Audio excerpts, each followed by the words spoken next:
Hey everybody, it's 𝗗cie𝗗𝗶𝗹. Welcome back to another edition of the White Sox Podcast, coming to you from Camelback Ranch in Glendale, Arizona, covering White Sox spring training. And after what happened last season with the White Sox, they need to turn things around in the biggest way. And our guest today on the podcast is someone who could have a really big impact on making that happen. And that is new bench coach Walker McKinven. He comes over from the Milwaukee Brewers, where he was the run prevention coordinator. And what he did behind the scenes and what he's going to do for the White Sox is he's going to improve the defense, scouting, game planning, and the play at the catcher position. And here on the podcast, you're going to hear from a White Sox catcher who says that Walker McKinven turned his entire career around. That's coming up. Also, Walker's going to talk about the kind of team, the kind of identity he and new manager Will Venable are building here at Camelback Ranch. So it's a conversation with Walker McKinven.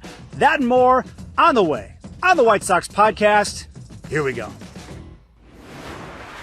Okay, here with bench coach Walker McKinven. So I look at the changes that have been made, some of the changes that have been made with this White Sox team, and a lot of guys coming over from winning organizations, winning teams. For instance, Will Venable with the Rangers, they won a World Series year. With the Brewers, there was even Martin Perez with the Padres last year. He signs here. What is it about what �cri𝗏 and company are building that you wanted to be a part of?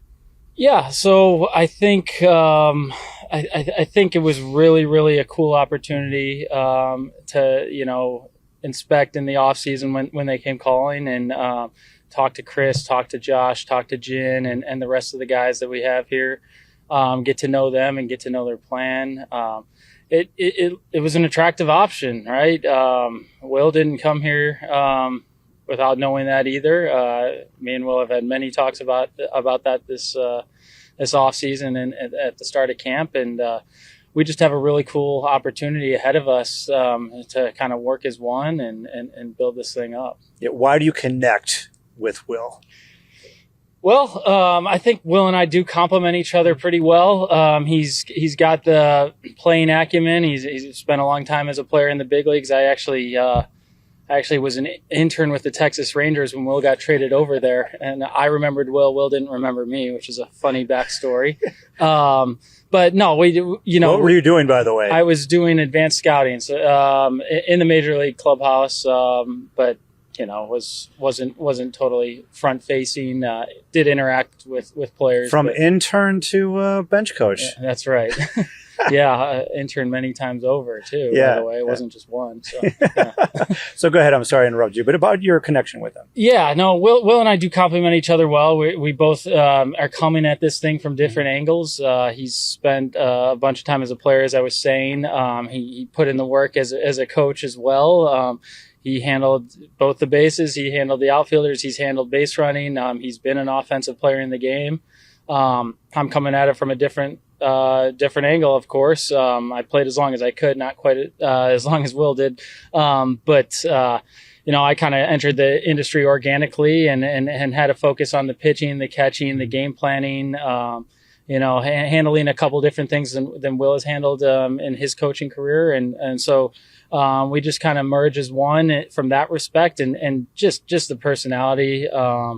We get along great. We spend a bunch of time together. We talk for hours on the phone in the off season, and so far it's been awesome being together daily. Yeah, Will seems to be someone who's very comfortable in his skin, and he's not wound too tight.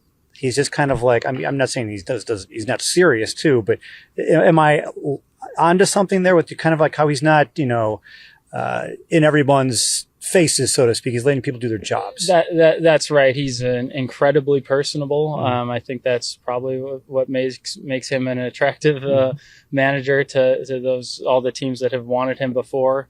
But yeah, there's certainly a confidence. There's a quiet confidence in how he goes about things. But he's willing to empower all of us.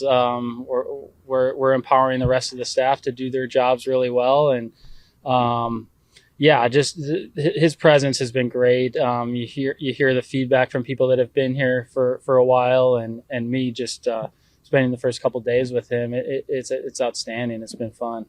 So with the Brewers, you were the run prevention coordinator. So for White Sox fans who are trying to figure out what that exactly is and what that does and what you bring to the table now as a bench coach, but you're still using some of those principles, what did you do? What do you do? Yeah, so it basically was overseeing the whole, I suppose, like ecosystem of defense, pitching, and the synergy that exists there.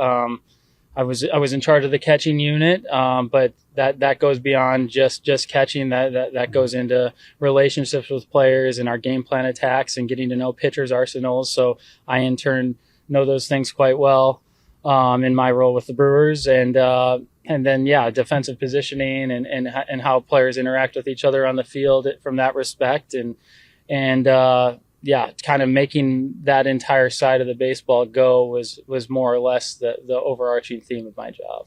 So you look at what happened last year with the White Sox, and I got some of the numbers here. They had 56 losses when at once holding a lead in the game. 46 losses when scoring first. You score first, you win a lot of those games. 51 losses by 2 runs or less. And when you hear those stats, as someone like yourself, really manages the winning games in the margins, what does that tell you? Well, I think that means there's room for opportunity, room for growth in winning type ball games, whether that's really, really small marginal things that come up in games and the things that people see when watching them, whether that's pitching decisions or pinch hitter options or defensive replacements, things of that nature. Sure. But I think in general, like some of the bigger, large ticket items that Will and I are attacking here early, like that will generally lend itself to scoring more runs and limiting the team to more runs as well here. So in turn, hopefully it leads to more wins in those narrow games. But when a team struggles in tight games, that is excruciating for everyone. That is excruciating for the fan base and coaches and players alike. So it just tells you that everything's important. You don't want to look back on a spring training on a season and say, man, if we had done this a little bit better, that would have led to 3 to 5 more wins that you can just think of off the top of your head. And so aware of that stat. Looking to improve in tight games, of course. Yeah, so how do you do that as a coach? How do you get the players to prevent or limit that kind of stuff from happening? Because the difference in games can be one pitch, can be one play, one anything on the field. Yeah, I think it starts a little bit with like the tone set. Like we're going to allow these players to play with a freedom while understanding the things that are important to us as a staff and as a team as a whole. But yeah, we're just going to focus on the really big picture important things. Let players play with a sense of freedom, and focus certainly on the fundamentals of winning, what it takes to win in tight ball games. But we think if we stick to our foundation that we're setting right now, it'll lead to good things. All right. So defensive runs saved last year. The White Sox were minus 87 last in the majors. The Brewers were 4th, plus 64. How much of that is talent? How much of that is actual, scouting and coaching? Yeah, I don't know if I'll give you a numerical value on how much that is, but a lot of it is talent for sure. Mm-hmm. I know people don't want to hear about the Brewers, but yeah, we had good players there. We had really, really talented defenders.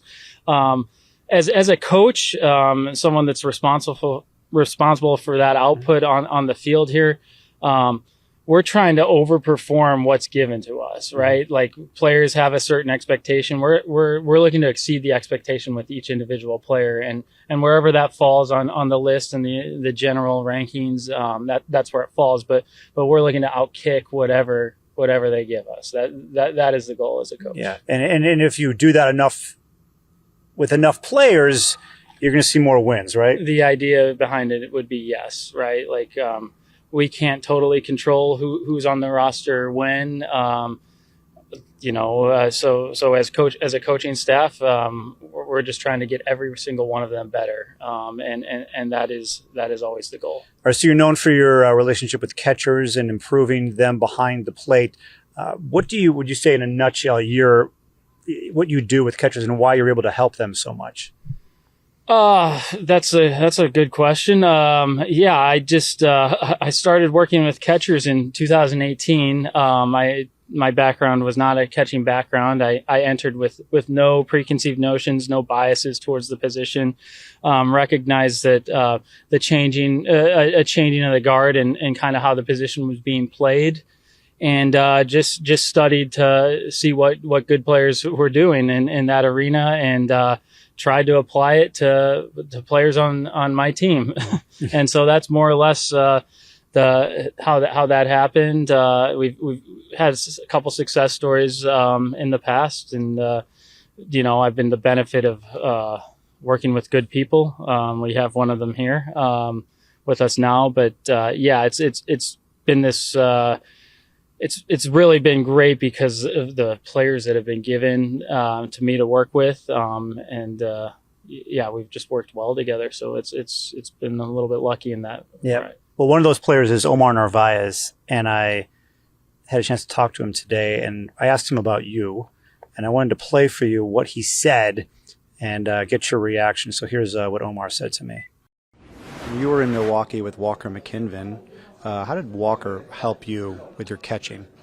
He made me a complete new person on framing, on how important it is to catch and how important it is to build a relationship with the pitcher. So I really thanks a lot to him because he really changed my career.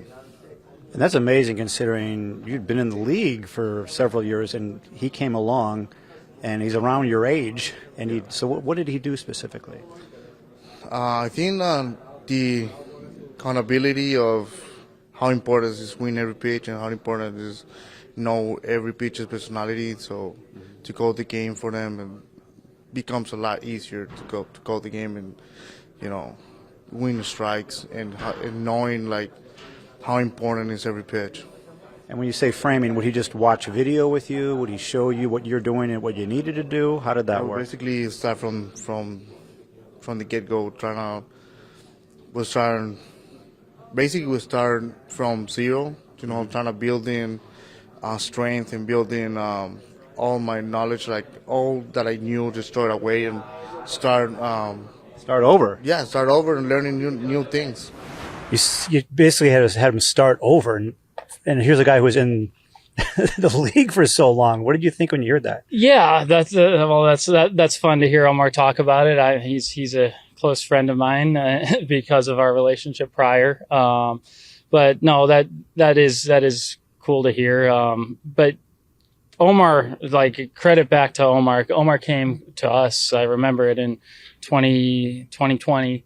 I was with him over the winter right when he got traded, and he totally came in hat in hand and was like, "What do you got for me? I'm open. Like, I know I was below average here. I know I was below average here, and I want to get better." And so that just makes it really easy when you have a willing participant on the other side to hit with some information that we think is important, and he took the ball and ran with it. We just opened the hole for him and he ran through it. Right. That's how I would describe that. Just gave him a couple of different tools that he hadn't used before.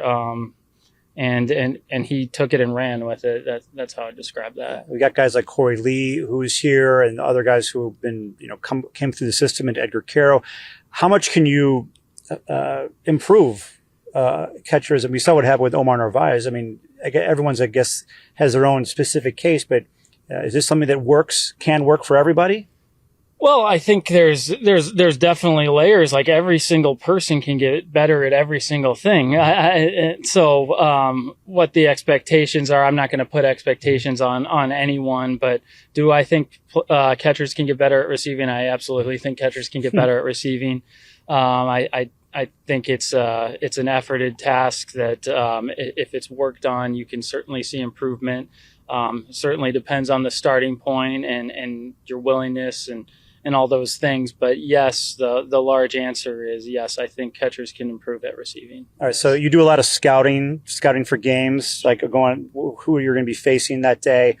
You scouted the White Sox last year. You guys swept the White Sox. I'm just wondering, when you had your interview with Chris Getz, did you kind of say, hey, this is what we saw, and give him some like honest truth? Well, maybe not in the interview, but since then, for sure. Yeah. We've certainly talked about players. I would have done it in the interview. Yeah. Well, we just didn't get there. He knew my background. I knew what the White Sox were last season. And, but it for sure, I mean, we only played them 3 times, and we actually, I hesitate to say this, but we didn't actually play that well. The White Sox, these were 3 of the games the White Sox you were probably referencing earlier. Like they were close games. But I do remember a feisty group. They put up 45 pitches on 𝗵𝗵 in the first inning, our best pitcher.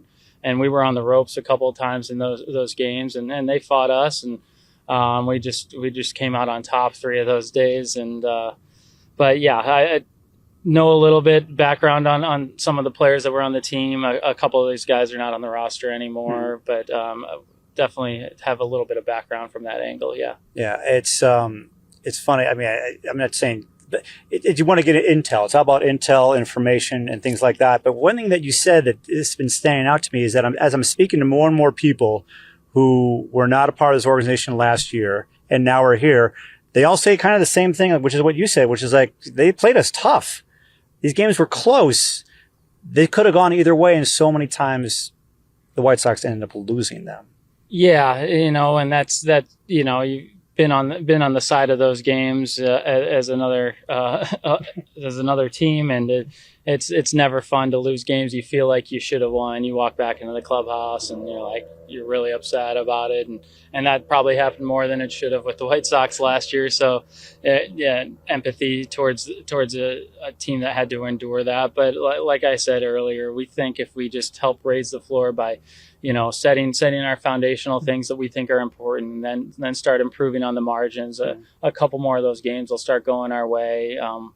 That's generally the goal ahead. Yeah, we're touching on it, I guess, from a general sense, but what kind of team are you and Will trying to build here? Yeah, that's a broad question for sure. I think the things that Will has stuck to when he's spoken to the team and the staff privately is just like, we are leaders of these men. We are going to lead with an approach in kindness, but we are going to be firm and teach and drive the things home that we want to drive home. Won't get into exactly what those things are right now, but we've got a bunch of willing participants in that clubhouse that seem to be bought into how Will wants to run it, and that's exciting. Like you've already heard a couple of players just talk about like this feels a little bit more like a family, and we feel really good about the group of guys that we have here. Hopefully that leads to better baseball. That's obviously the goal, and that's what everyone wants to see. But at where we are right now, we're going to have a close-knit group, I think, going forward, and we're going to get better at a few foundational areas that affect the field, and that's going to kind of be the identity here going forward. Yeah. There really hasn't been much of an identity. How important is for a team to have an identity? Yeah, I think it is important in some respects, right? Like you need to play together. You need to play as one. You need to play for your teammates. All these relationships that exist behind the scenes do show up on the field. So it is important to have an identity and work together in that way. But we need to go win baseball games, and I know that's the end goal. So making sure that everything we're doing is pushed towards that task is the idea here. But but having a close-knit group, having a nice culture, having an identity, like you said, helps drive that. Okay. And it's tough to predict the future. It's certainly tough to predict a baseball game or a baseball season, but what would be a success for you for 2025 in the White Sox? Yeah, moving the ball forward. That's what we're looking to do. We are where we are. The team, the organization is coming off the year that they came off. None of us are really looking behind. We're just looking to move the ball forward. Whatever that means. Will and I have personal goals for the group. We're going to try to hit those goals and let the chips fall where they may. We intend for it to lead to more wins. But if I had to consolidate it into one goal, we're looking to move the ball forward and take off from this point on. Yeah. Okay, Walker, thanks. I appreciate your time and your wisdom, and let's move it many yards. Yeah, we're gonna try. We're gonna move it forward. All right, yeah. Walker McKinven here on the White Sox Podcast. 𝗗cie𝗄𝗶, take it away. All right, Chuck, this edition of the White Sox Podcast is over.